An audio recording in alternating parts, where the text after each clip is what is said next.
One,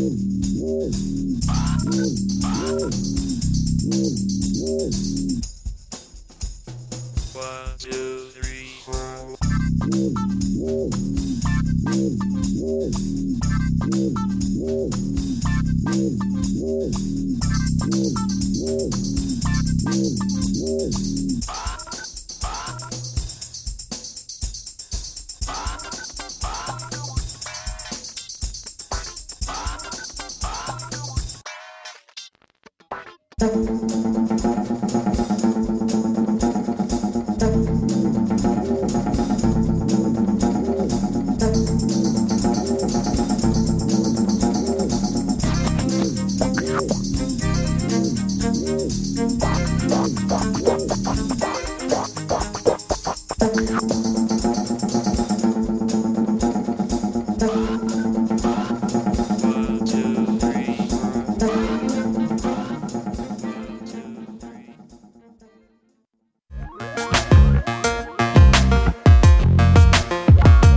Hey, that's right. We are live. Hello, everybody, and thank you so much for joining me. Let me tell you guys, I literally have chills right now. It is just amazing. I'm watching the chat window. I actually wanted to talk to you guys there, but for some reason, my keyboard knocked out. Of course, we have to have some technical difficulties, right? The first time we're doing this. Quick shout out. What's up, Veggie Gamer? Standard Frequency, John B. We've got the UK. We've got London. We've got Canada. I can't believe it. You guys, it's amazing. Thank you so much. Alabama checking in. Maya B, hello. Allison K, Heather Conwell. Guys, you're amazing. Thank you so much. Welcome to the first live edition of Johnny Vlogs. And how we're going to do this is I'm going to do kind of a typical version of Johnny Vlogs. And then we will come back to your comments and do an open Q&A to celebrate 25,000 subscribers. As a matter of fact, I don't think I need these anymore. So let's get started by doing what we always do at the start of Johnny Vlogs, and that is to thank our new Patreon supporters.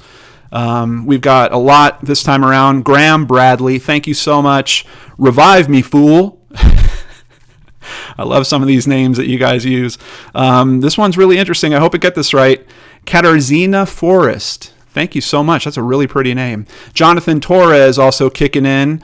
Adalbert Arevalo. Adalbert Arevalo. Hope I got that right. As well as Ryan Williamson. They are all new Patreon supporters. You guys know how much I appreciate that. It just really lets me do so much with the show in terms of donating to other causes, and when I have to go out and buy new equipment, it really helps. Especially, I don't know if you guys have noticed, but I changed up the mic from the tests that we did earlier this week. I personally think it sounds a lot better. Hope you guys do too. So let's get started on today's topic. Now, unfortunately, because my keyboard knocked out, I'm going to have to click around a little more than I was expecting. So please bear with me if you catch little glimpses of this wonderful program that's helping me share my screen with you called OBS. But the topic I wanted to talk about today is the DC teens and this spike that has happened in social media around this. Now, I started hearing about this a couple weeks ago. And as someone that covers missing person cases and really tries to help people, it really struck me. I was kind of, I don't want to say I was upset. I was upset at the way that this news was kind of kicking around. I think there's a lot of valid conversation that should be happening around, in particular when African Americans go missing and how the media handles those cases versus what I've talked about in many episodes before. If you have a seemingly blonde, white teenager, it seems like it's pretty easy to get media attention. If you don't have those conditions, all of a sudden things change quite a bit. Now, those aren't, by far, they're not the only conditions. And I can tell you from people that have sent me cases, there are certainly blonde, white teenagers that don't get the media attention as well. But it does seem like it's a bit easier. So, in short, social media kind of erupted around this thought that Black and Latinx teens were going missing, particularly in the DC area, and no one was really noticing. And I'm sorry, I can't remember who sent me this link, but this is actually a Black girls. I don't know if it's a teen magazine, but it's for black girls. I believe it's called Sci-fi magazine. Hope I'm saying that right. It could be Sezi. And it's interesting to me because this article kind of already addresses the main issue, but despite the fact that there was some information flowing out about why it seems like there's a spike in these cases, it seems like social media just didn't care to pay attention to it. So let's go through this a bit together. Chanel Dickerson, the new head of the Youth and Family Services Division of the DC Police Department, is making it a priority to spread the word about DC's missing children and teens using Twitter, press releases, and local media. Now, let me just say, I think that is phenomenal. I think Twitter is such a good tool for trying to get faces out there, for trying to get this seen by people that are local to those areas. I think this is a really good step, and I wish that more police departments would do this same kind of thing. Dickerson doesn't feel that sex trafficking is the reason for the perceived surge of missing teens.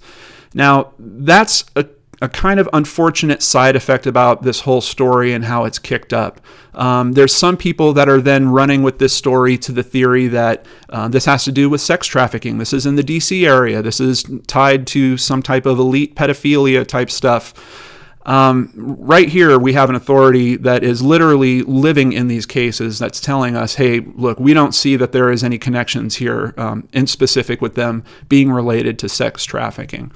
Now, for me personally, when I saw this article first, I started looking at this list down here. This is the list of the initial people that had gone missing. And even at that time, as soon as I started researching a couple, I actually found that they were already found. So this supposed spike that had happened where 10 people went missing and no one really noticed, there's a side effect because people do get found. People do go missing, and they do get found a very high percent of the time, like over 90% of the time, people get found, and it's usually within a matter of a few days. So I dug into this a little bit. I pulled these names all together. They had added some more missing girls. I also took them into consideration here. And if you can see this on my screen, I know the text is kind of small. We have this list. I believe it's 10, 1, 2, 3. Oh, my keyboard doesn't work. 4, 5, 6, 7, 8, 9, 10. Let's all count together live. If I scroll down here, I've put an asterisk in front of the ones that have been found. So as of today, out of this initial 10, there are only 4 that are still missing. And please do keep in mind, I know there's kind of this thought of, well, when teens run away, they're usually found within a matter of 2 or 3 days. That's not always the case from what I'm finding. Even with these teens that were found, some of them showed up weeks later. I think one of them even came in months later. So what happens is when you have a theory like this that starts kicking around, other reporters want to report on it as well, but all of a sudden you don't have these same 10 people missing. So what did they do? They started adding other names so that it would get back up to 10. There are some Essence articles that I looked at. They were actually noting teens that had been found. So we had 4 more that were found here, an additional 2. And then Heavy has an article we're going to go over where they started throwing in teens that were missing from even earlier than the period that these articles were looking at. And this is kind of an unfortunate side effect of when something goes viral like this, because other people recognize the story, they recognize that people are getting clicks on that story, and they keep finding ways to retell that story. But in this case, to retell it, you have to literally start swapping these names out.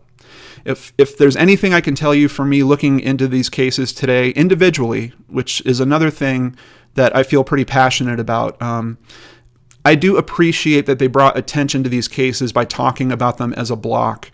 But does Sci-Fi Mag, do they typically do coverage of missing teens, just kind of delving into one story?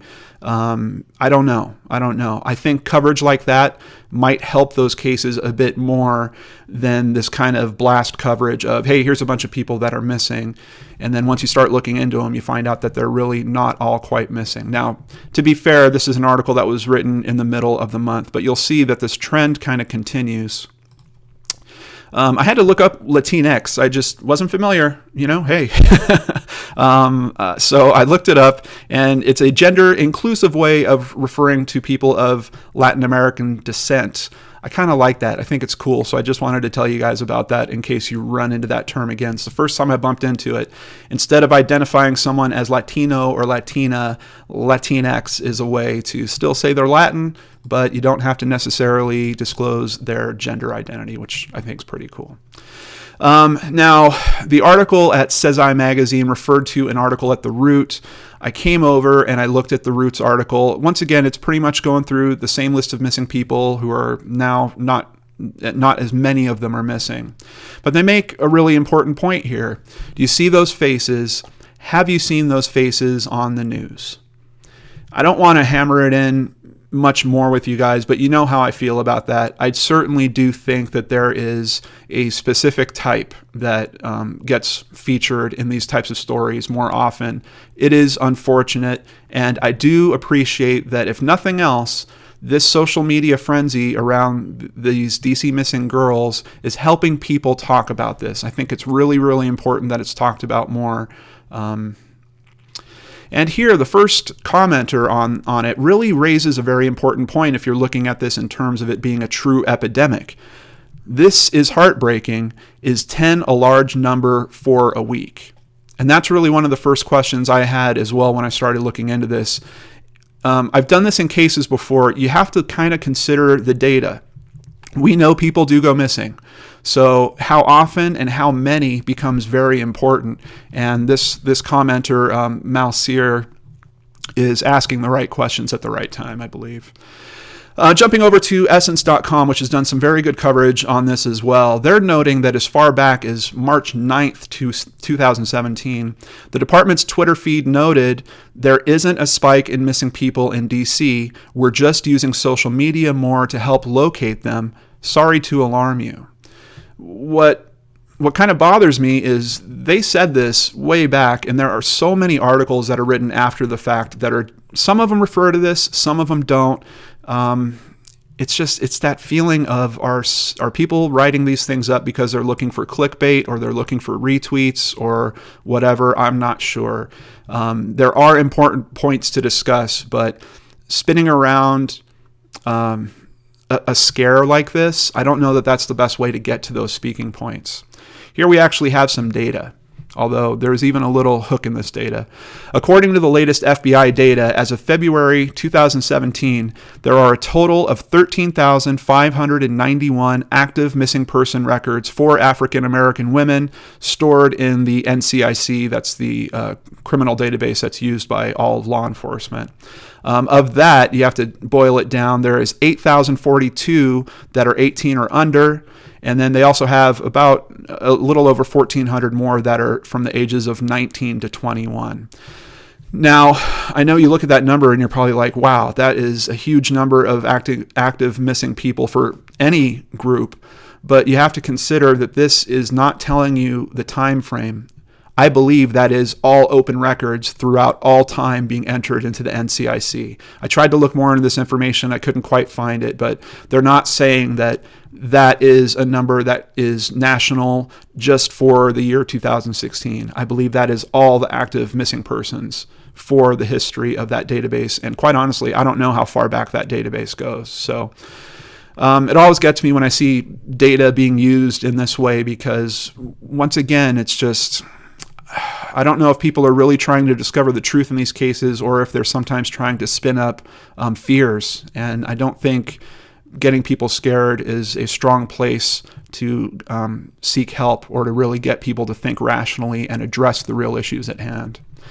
Another article from Essence, this one was posted just yesterday. DC police recently said that many of the missing teens in the nation's capital have been found safe. Here are the names we know so far. Following nationwide outcry that over a dozen Black and Latinx teens were missing in Washington, D.C., police say that a few have been located. According to my numbers, I know I didn't quite get to that. I tracked 25 different names that were used across different articles. I looked into each case individually to try to see if they were found. Only 10 of those 25 are still missing as of this point. And please keep in mind, some of these names are added like literally a day or two ago. So there's a very good chance that some more of these names are going to fall out over the next couple days. Once again, the main thing I learned here is it seems like if you look at the area of DC specifically, there are 10 teens that fit this description that will be missing at any given time.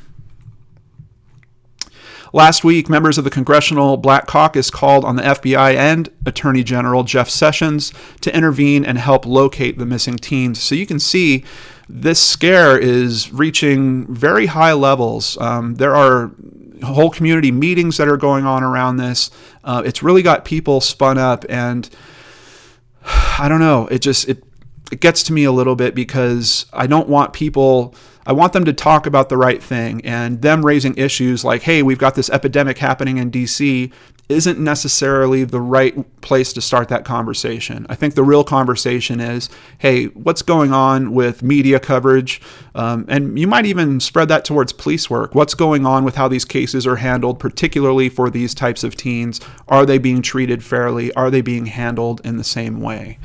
Surprisingly, across all my research on this, I did not bump into any mention of the good people at the National Center for Missing and Exploited Children, or how they might be helping with these cases. I guess it's a good thing that at least no one is criticizing them. I'm pretty sure that if these teens weren't being listed by them or something, that would be terrible, and I'm pretty sure one of these publications would have come forward with that. So just know that there are people out there that are willing to help in these cases. Moving over to NBCWashington.com, why did this start in the first place? This is an article that tells me several celebrities shared a viral post saying 14 girls went missing from DC in a single day, but the police insist that that is not true. So it's tough, especially when you get celebrities involved. I mean, a retweet from one celebrity can reach thousands, tens of thousands of people. And once again, if this is a fear, a little nugget of fear that has been baked into that tweet, you have now passed that fear to thousands of people that might not exactly know what to do with it or how to handle it, might become concerned over it, try to take action. And that's, I believe, what we're seeing in this case. That's really what's kind of shook out from all this. We got some more data in this article from NBC. According to local police data, the number of missing child cases in the district dropped from 2,433 in 2015 to 2,242 in 2016. The highest total recently was 2,610, and that was way back in 2001. So this is a critical piece of info when I'm looking at something like this, because the data is showing us here what we're seeing is extremely normal. I believe these articles are speaking to it. What has raised this attention is that the police department is handling things differently, and they're trying to be more proactive, get notices out about these kids faster and in much more public ways. And now these publications are noticing. They think that something has changed and there's a spike, but if we look at the data, it's not the actual case. Does DC have a human trafficking issue? All of the teens who have reported missing in 2017 left voluntarily. I don't know if you guys have noticed a little theme this week, but it sure seems like I've been dealing with a lot of runaway type stories this week. And in particular, for the Karina case that we covered on Searchlight this week, I hope her family hears some of this type of information. All the kids that have been found in 2017, they ran away. It does happen. Luckily, they were found or brought back to their family, but it does occur, and it seems like if this information is true, it occurs in the majority of these types of disappearances, particularly for teens. Then why am I seeing this all over social media? That's the question for today's Johnny Vlogs. Once again, it's just talking about several high-profile accounts, including celebrities. They've shared graphics containing inaccurate information about the number of missing juveniles in DC. Now we get to some much more interesting conversation that I think is really important for people to have. Why do teens run away? According to the National Runaway Safe Line, most of their callers identified family dynamics, peer and social issues, or abuse as reasons why they left or were contemplating leaving. Of course, on today's case, or this week's Case Cracked, we also discussed that possibility. Was he running away from real abuse? And if so, are we putting him back into a bad situation? Here's another great question. Why were there no Amber Alerts issued for these juveniles? And I didn't know this, but there are very specific conditions that have to be met before an Amber Alert can be issued. So just so we all understand what they are, here we go. Missing children have to meet a set number of criteria to have an Amber Alert issued. The Department of Justice recommends the following: that there is reasonable belief by law enforcement that an abduction has occurred. So as we were saying earlier, it seems like in most of these cases, the kids are running away. That's certainly not an abduction. I do think it's a little tricky to sometimes identify when there is an abduction, depending on how it was done. But I understand why they have set the level at that point, because look at these numbers we're talking about. If there was Amber Alerts issued for all of this, my cell phone would be buzzing off the desk right now. The law enforcement agency believes that the child is in imminent danger of serious bodily injury or death. I think that is another great condition. There is enough descriptive information about the victim and the abduction. Typically with Amber Alerts that I see, they usually have very good detail they're looking for. They'll have a specific car, make, model, color, and usually license plate. So that really rings true for me. The child is 17 years old or younger, and the child's name and other critical data elements have been entered into the NCIC system. So that's what it takes for an Amber Alert to be issued. Just a little bit more here. Heavy, I've become a bit of a fan of these 5 things you ought to know articles that have been written over at Heavy. Their number one point is, police say a dozen teens are missing in DC, but said the number is steady from previous years. I think we've covered that pretty well here. Dickerson said that out of 708 missing persons reports in 2017, only 34 remain open. And that is a completion rate, if my math is correct, of somewhere about 95%. We have no reason to believe that the 34 missing cases are related, and all don't involve juveniles. And then here we have a picture of a community gathering, and this is a side effect that I'm not sure if it's a good or bad thing. I mean, it's good whenever the community comes together, but if they're being brought together by fear based on bad information, I don't necessarily think that's the best thing. Residents and community leaders pressed police and the mayor for answers, calling the missing teens an epidemic. I don't know, guys. From what I've seen today, I cannot consider this an epidemic any more than it is any other day of the week. This is not a spike that has happened recently. This is a change in that information and how it's coming out. And some people are responding to that change, I think, by misunderstanding the information just a little bit. Jumping over to yahoo.com, this is what it really boils down to for me. There's a quote in here that we'll get to in a moment. The sudden attention gave some the false impression that the number of cases was unusually high, that something more sinister was going on. Of course, the authorities don't agree. I'm going to jump down because I've already shared most of this information with you guys. This quote right here: "We can't go anywhere by ourselves," an unidentified girl cried during the meeting, according to a local TV station, WTTG. "We can't do anything because we have to worry about somebody trying to take us." And if we talk about media in these types of cases, sure, we could blame them for not covering enough of these cases, but we can also talk about media on the flip side of the way they have covered this particular trend. Are they helping or hurting children like this by essentially propagating the story of a potential boogeyman out there? That there is some overarching plan that has to do with these children being kidnapped, particularly in DC. I think that's a really important question for people that work in media to consider for themselves, and that's a big part of the reason why I do videos just like this. Finally, I did just a little research on missing statistics over here at CNN.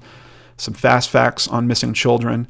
The most recent study published by the Department of Justice, which says from 2002, which I'm kind of surprised is so old, but reported that of the nearly 800,000 children reported missing in a one-year period, 203,900 were abducted by family members. I was really surprised to hear that.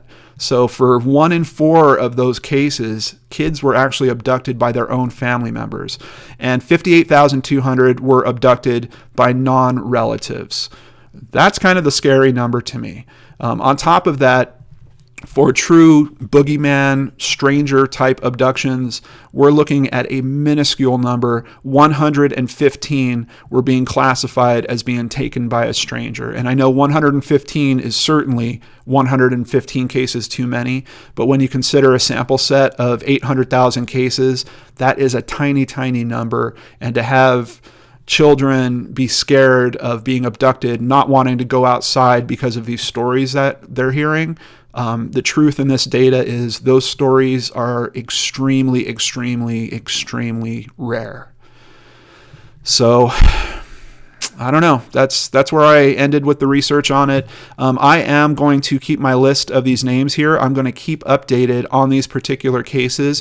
I haven't decided how I'm going to handle it yet, but I'm going to try to feature these cases as they remain open. I'm going to try to figure out some type of time frame for how long they've been missing, and then I will start featuring these cases one at a time on Searchlight. I think that's the best thing I can do to try to help with this. And I do hope that these other publications that are writing about these cases would consider doing the same type of thing. If you really want to help in these cases, dig in, solve one. Don't throw these giant numbers together where you're getting people freaked out, and sure, you're getting clicks, but you're scaring people with a potential boogeyman out there that, if we look at the facts of this, it appears does not exist. So that is it for the JohnnyVlogs portion of today's live stream. Man, I got to have a little water. I feel my voice getting a little cracked. You guys don't get to see this when I usually film because I edit all this out. All right, now let's talk about celebrating a little bit. And I'm sorry, but I'm going to have to do a few clicks. Hey, there I am. And now I'm going to bring up this happy window. Maxine is shocked that recent DOJ information is 2002. I completely agree. They need to get that data processed faster. They need to get much more of that information in the hands of people that can use it and understand it properly, like the media, like law enforcement. I think that's a really, really good point, Maxine. Hey, Chris and Wanda. Nice to see you showing up. Kimberly, scary as hell. Watch out for those closest to your kids. It's funny. When I was buying the new microphone, I ran to Best Buy last night, and the lady that was helping me check out, she wanted to know. She's like, "Are you a singer?" I'm like, "No, I'm a YouTuber." And she's asked, "What kind of videos do you do?" And I said, "Well, missing persons cases, unsolved murder cases, some other stuff." And she's like, "I'm always so safe. When I leave the store, I'm always looking around me. I'm holding my keys and making sure that one's sticking out of my knuckle." I told her, I'm like, it is good to be aware. It is very good to be aware. I think there's a clear difference between being scared, like we were talking about in JohnnyVlogs, versus just being smart and being aware. And that's part of the reason why I do talk about these cases, why we share this information with you guys, so that you are aware of what other families go through. Not just to sympathize with them, but to learn from them. And hopefully that will help our lives be better in some way, or help us avoid some things that other people might fall into. Kimberly says, "Doing a great job, John." Thank you guys so much. That's another big reason why I wanted to do this type of live stream and interact with you guys, doing these comments. I know that I haven't been on the comments nearly as much lately. It really got tough for me when I picked up doing the 5th show, and essentially I'm doing 3 pretty big research jobs every week now, between Case Cracked, Searchlight, and the regular Brain Scratch. So my time that I used to dedicate towards going into the comments and responding to all your comments has been cut dramatically. I'm still looking I'm still watching, but I'm not nearly as engaged. And I think a format like this might be a great way to get engaged with you guys, where we can just communicate back and forth right on the fly. I just saw someone ask about CrimeCon. Jennifer Bartles. Hey, Jennifer. Good to see you here. CrimeCon. Unfortunately, this year I cannot go, but I am planning on going next year. My trip for this year is to VidCon, which I am doing. We are planning a meetup there, so any of you in the California area, or if you want to go to California and you're looking for a good reason, we're going to have a meetup. It's going to be at Downtown Disney.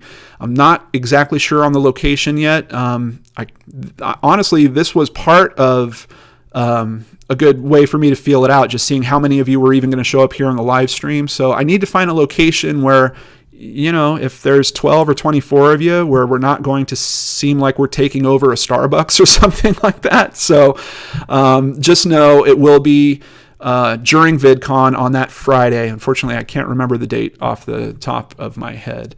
I just saw my buddy John Robertson, I think, popped by, and he was asking about tattoos.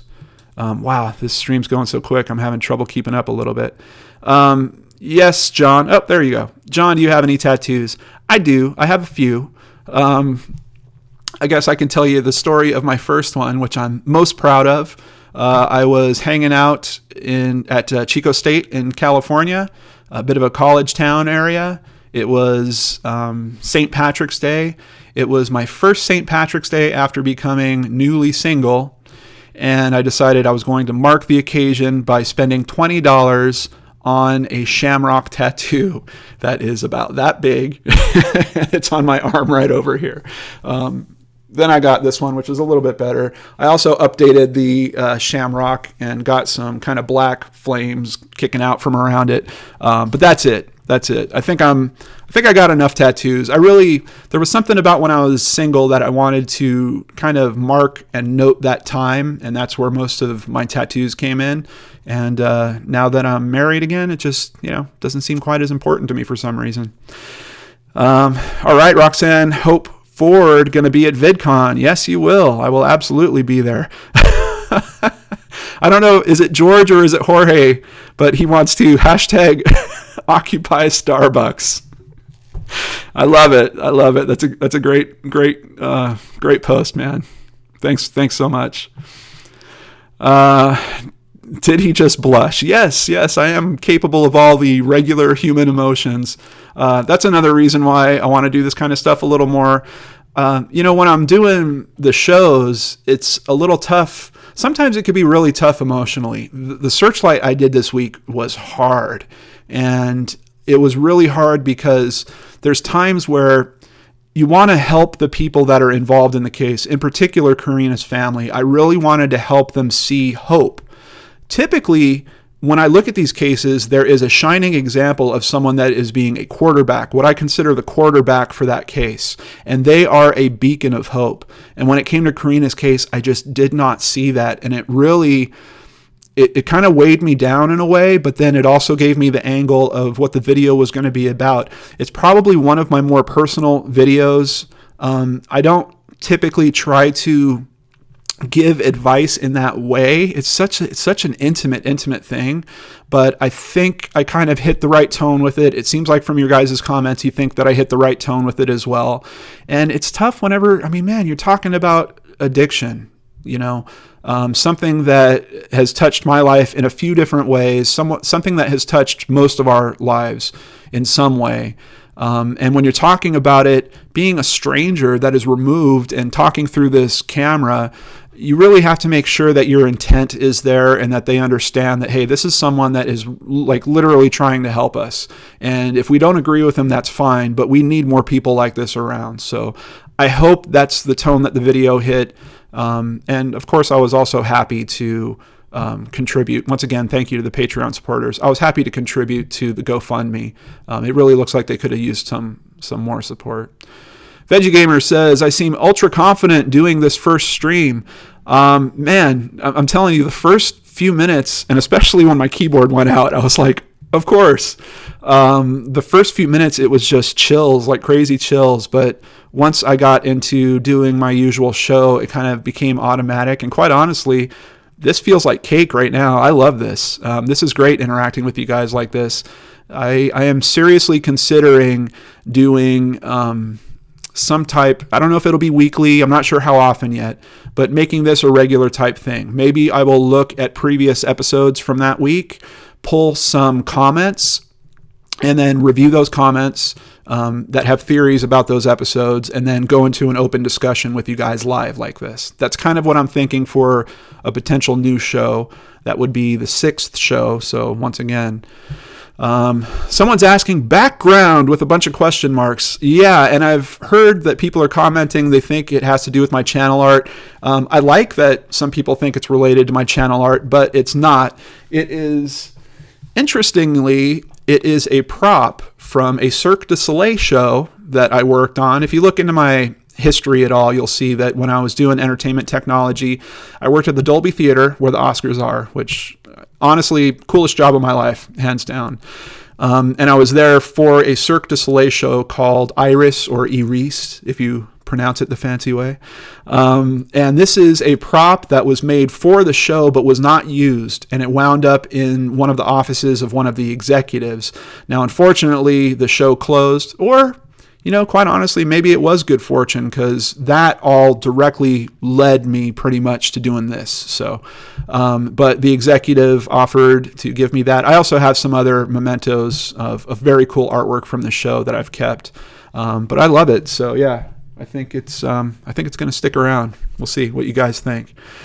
Let's see. Hands up, peep. Oh, Veggie Game. That's a good idea. Yeah. If you guys want a regular live stream, let me know. Let me know about it right here, right now. It's a great way to do it. Sunday, I'm seeing she wants one once a week. Heck yeah. Let's see. Thank you for shining a light on these missing person cases from CA. Honestly, it's the most rewarding of the shows that I do. I love Brain Scratch the most because it's the most flexible show, and it really allows me to go into things that just kind of tickle my brain. Like, honestly, the episode I did this week about the gold coins, I just needed that. I just needed something that was light, somewhat trivial, but interesting, that had a little bit of a mystery kick behind it, but just something that would be fun to review. I was already kind of beat up by the cases that I reviewed this week. Just, dealing with the research aspect is something you guys don't really get to see, but digging into these articles and listening to interviews or watching video clips of these people in pain and stuff, it could really wear on you sometimes. So you might notice that occasionally a Brain Scratch will flip to one of those kind of lighter topics. That's probably a good sign that that's the type of week that I've been having. I couldn't do it. I couldn't do unsolved murders all the time. Those are really some of the hardest cases to look into. I do appreciate being able to do them when I do them, and I hear very good things. On the Colonel Michael Shue case, his wife actually reached out to me and talked about how much she appreciated the coverage and how well done it was, and how I seemed to be one of the few people asking the right questions. I was really, really flattered that someone so close to the case would give me those types of compliments. So I do appreciate being able to do those, but sometimes I just got to lighten it up. From what I'm seeing, everyone is saying yes, yes, yes, yes. Love the idea. Mortabella says yes. Kimberly says yay. Barb B, yes, yes, yes. She loves the idea. Absolutely. I'm feeling pretty good about it. This is really fun. It's part of why I wanted to set it up this way, was that so it'd be really easy to turn this stream on if I'm recording it for myself, just to do an update like the mini scratch update I did this week, or if we want to do something like this and do a live talk. So you guys are kind of talking me into it. I'm pretty sure we're going to do this more often. It's kind of a cool way to spend Friday too. It's a beautiful Friday afternoon. Tracy Lynn is asking, how did I end up in the Midwest? And Tracy Lynn, I gave a shout out to on Itchy Mysteries this week. You guys might have heard about that. She is new to the game here. Hello, Tracy. Thank you for joining.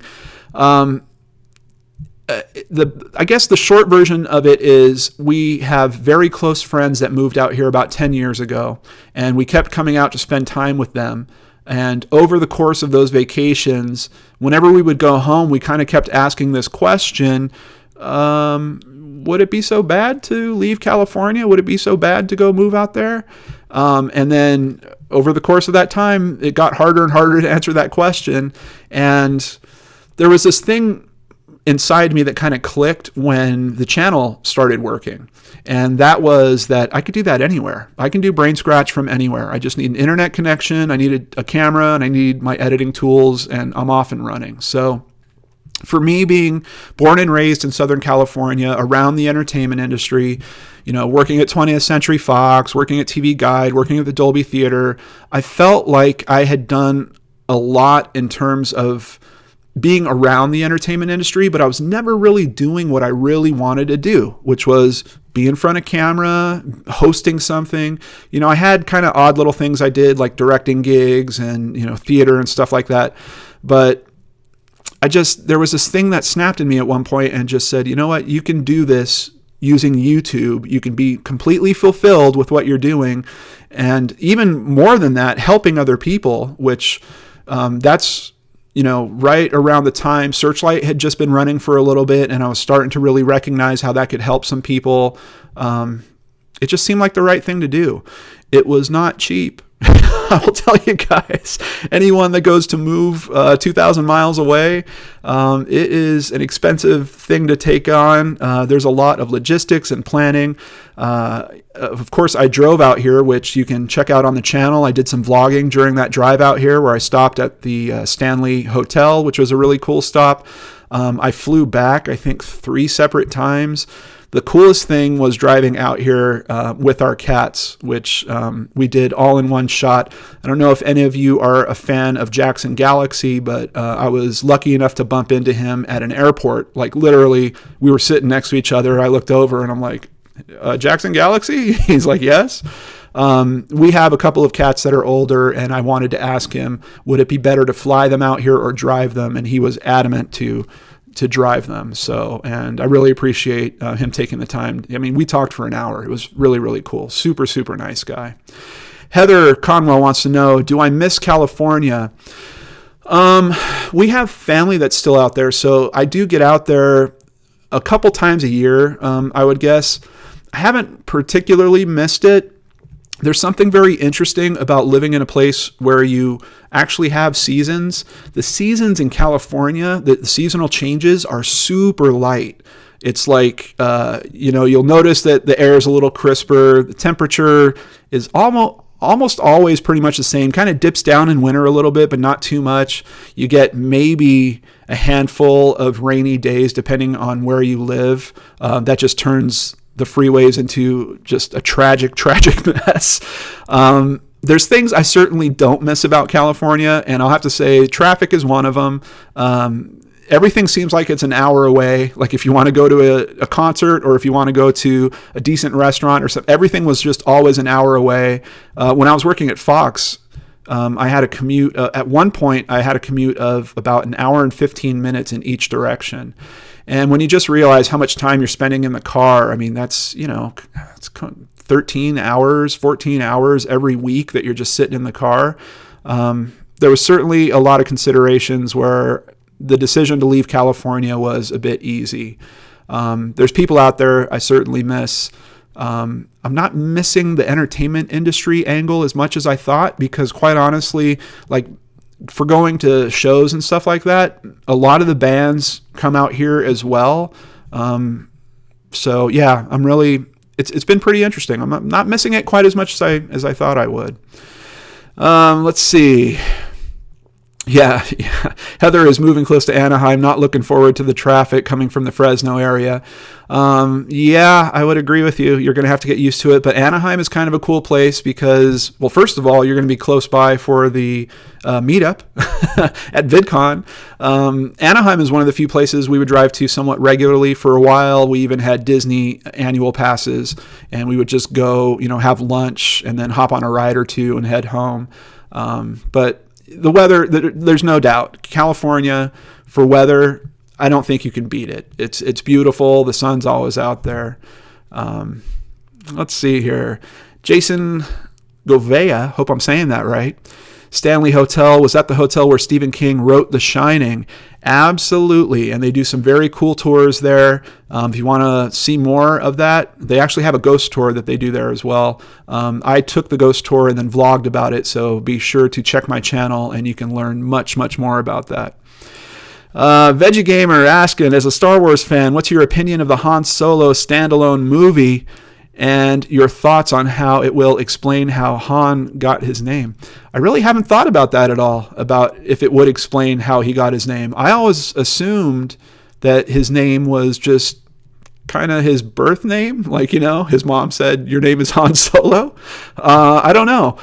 I'm excited about a Han Solo standalone movie. I think it's going to be a little weird not seeing Harrison Ford in the role. But I think it's a good way to follow up what happened in episode 7. That was probably one of the toughest things for me to experience in life. I remember each time I've watched episode 7 since, it's just like, oh man, it's coming up. Oh no, don't do it this time. Like, I keep hoping that the film's going to change somehow and Han won't die. But hope I didn't blow that for anyone out there. Lola Fabiola 85 says NorCal is better. I have some family that lives in Northern California. We do get up there as well. It is also beautiful, a little bit colder than Southern California. Good restaurants and all that kind of stuff. I see what you're saying. Liz C says, John is one of the few folks I would go to VidCon for. Thank you so much, Liz. And just know you don't have to buy any admission to VidCon or anything like that. I'm going to be just in downtown Disney. There's not going to be any ticket you need or anything like that.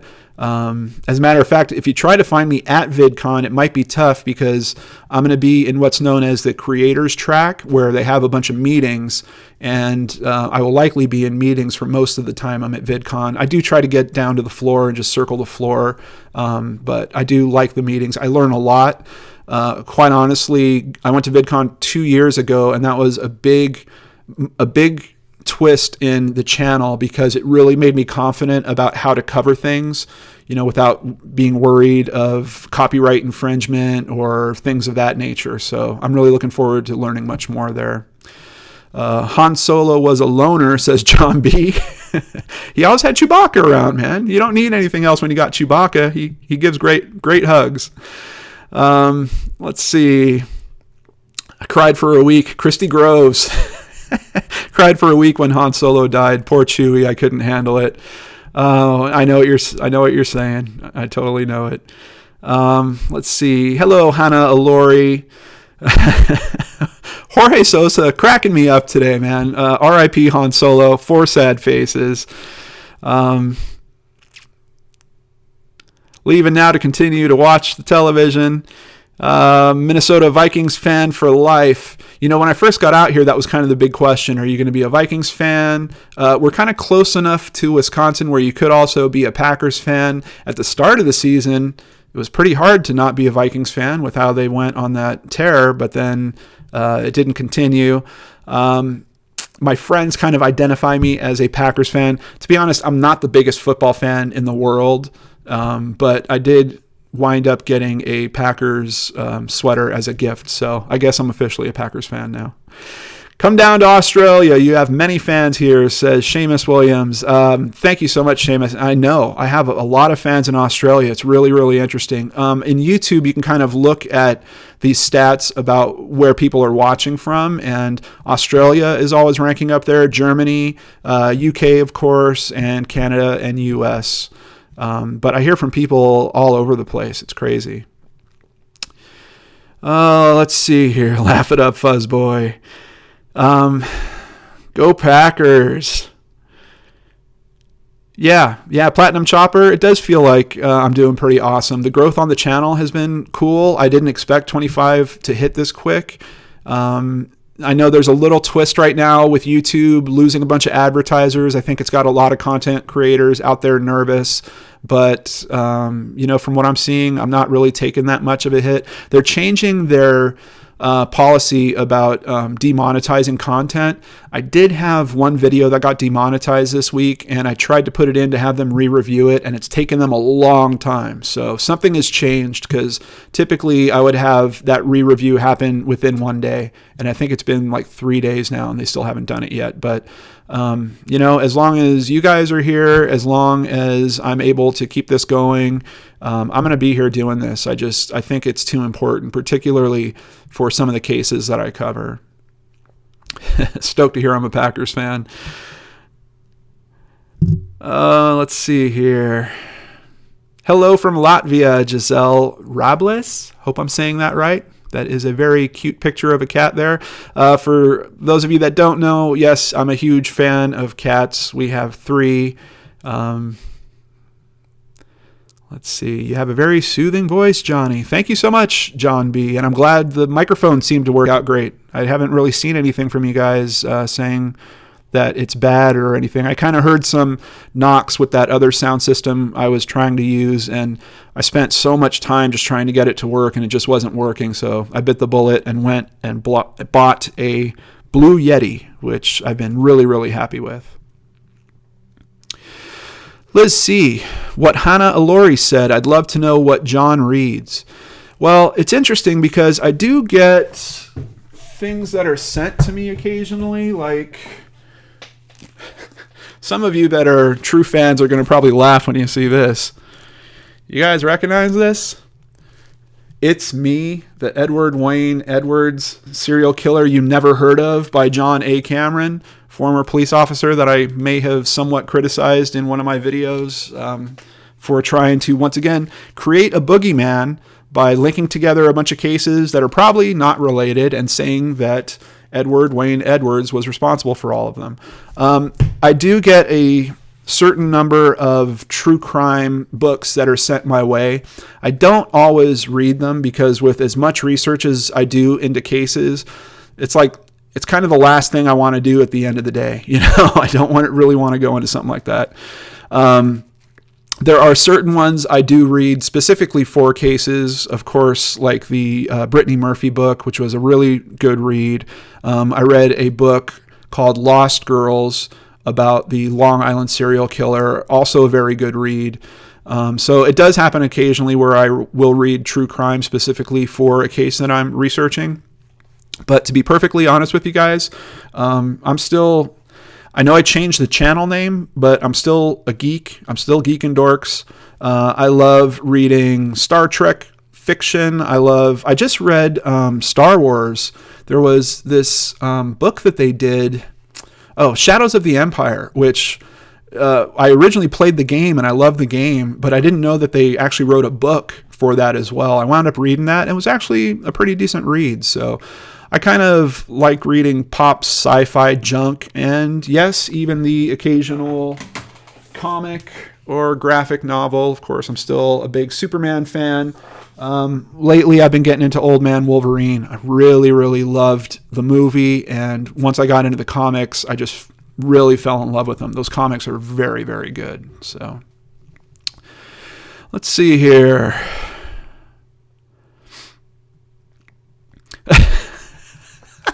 Every time I laugh, I look over and I see the name Jorge.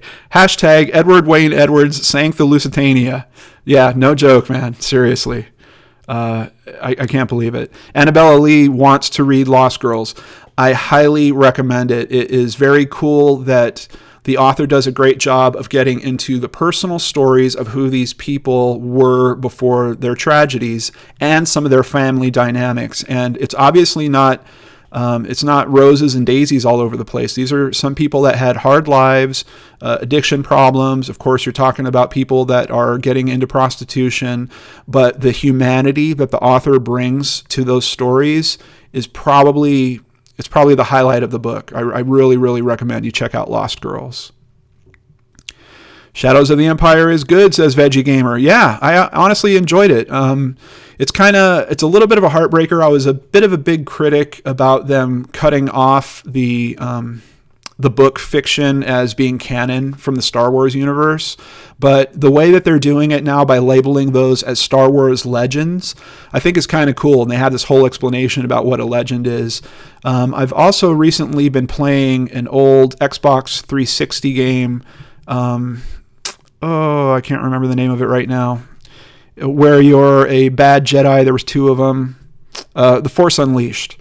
And amazingly, the first Force Unleashed had a really, really good story. It even won an award for its story. I'm now playing the second one, and there's practically no story, but the gameplay is still fun. How many cats? Tamara Kindle wants to know. We have 3 cats. We have Gary, we have Shelby, and we have Chloe. Chloe is the newest one. I think she is just coming up on a year old now. She's ridiculously cute. She's got this big black splotch over one of her eyes. Unfortunately, we did, about a year ago, lost Molly, and she was my heart, that one. It's one of the few times that I wasn't able to put a brain scratch together was when that happened, but I did put together a video that's a little tribute to her, so you can find that on the channel if you want to see what an awesome cat she was. Thanks for making my day. First live stream with you. Queen Kick 1414. Thank you guys. This I was kind of half expecting that I would open this chat window and no one would be here. I don't know why. I know there's over 25,000 of you guys out there now, but I just wasn't sure how many of you could make the time to be here. Thank you so much to each and every one of you for being here. Bridget, Jamie Cooper, you made my day, or make my day. Thank you so much. Yeah, the cat named Gary. We get props from Seamus Williams. He's also adorable. Thank you so much, Annabella Lee. I miss Molly all the time. Have I ever watched Simon's Cat? Roxanne Hope Ford wants to know. I haven't. I will have to check that out. D wants to know if I've tried playing or reading any of the Knights of the Old Republic series. I haven't. I'm not typically a role-playing game type person. But I didn't know that they had done some writing there too, so I'll certainly keep that in mind. Did I read Ready Player One? Is that Macoir? I hope I'm saying that right. Macoir. I did read Ready Player One. I thought it was a really, really good book. If I remember right, I read it in like 1.5 days or something. I was just so into that book. I just would not tear myself away from it. I loved it. I know there's a movie in development. I know Steven Spielberg's working on the movie. That would give me high hopes, but I really wonder how they're going to handle. There's a lot of licensing that has to be done to do that movie right, because they kind of integrate so many different things, particularly from 80s pop culture. I don't know if the movie's going to come out as cool as the visions that were happening in my head when I read the book, but I'm hopeful. I'm very hopeful. Very, very good book. John B. Seriously, Johnny, you did a great job tonight. Much respect to you, sir. Thank you so much. This is really, really fun. Addicted to shopping, wants more. I hear you guys. I'm pretty sure that we will do this much more regularly. And I think with that, it's a good time to bring this to a close. I don't even have any idea what time. Oh, wow. We're almost coming up on an hour. Wow, that was a very fast hour. Before I go, I just have to thank you guys for all of this. It's amazing to have you out there. It's wonderful to hear all of your supportive comments. I love how you guys keep me updated. If you don't follow me on Twitter, that is a great way to keep in touch with me. I always see the tweets. I see every single tweet. YouTube, like I was talking about, the comments are getting a little tough. There's just so much content to go through. I can't say that I see every comment that happens there anymore. I used to be able to do that, but now there's so many more of you out there. It's just becoming tough. But Twitter is pretty much a very good way to get in direct contact with me. I don't know what else to say. This has been awesome. I've enjoyed it. We will do more live streams, and thank you to each and every one of you that were a part of this. This really came off way, way better than I could have even expected or anticipated. So from the bottom of my heart, thank you guys so much. I hope you have a wonderful day, Have a great Friday. Have an awesome weekend. And I will catch you right back here on the Lord and Arch channel. And sometime, again, very soon, I'll catch you back here live. Thanks so much. Take care.